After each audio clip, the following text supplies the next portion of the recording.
Pourquoi est-ce que j'utilise 2 signaux de rappel différents? En fait, je vais les utiliser dans différents contextes.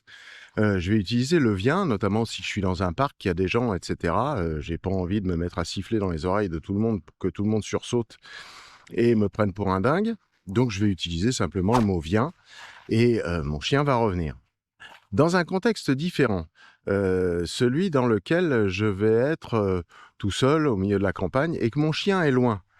Plutôt que de hurler, je vais simplement siffler, tout simplement, presque par, fainéantise, parce que pour moi, ça me demande moins d'effort de mettre un coup de sifflet que de, hurler: «Viens».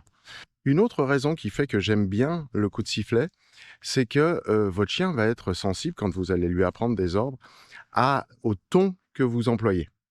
Et malgré nous, dans une situation un petit peu d'urgence, je sais pas, j'imagine, votre chien vous avez pas vu, mais le sentier débouche sur une route, circulante.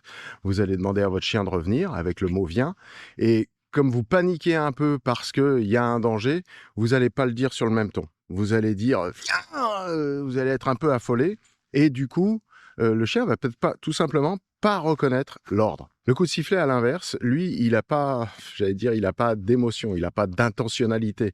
Votre coup de sifflet, que vous soyez paniqué, très calme ou n'importe quoi, il a toujours le même son et donc votre chien va le reconnaître, quelles que soient les circonstances.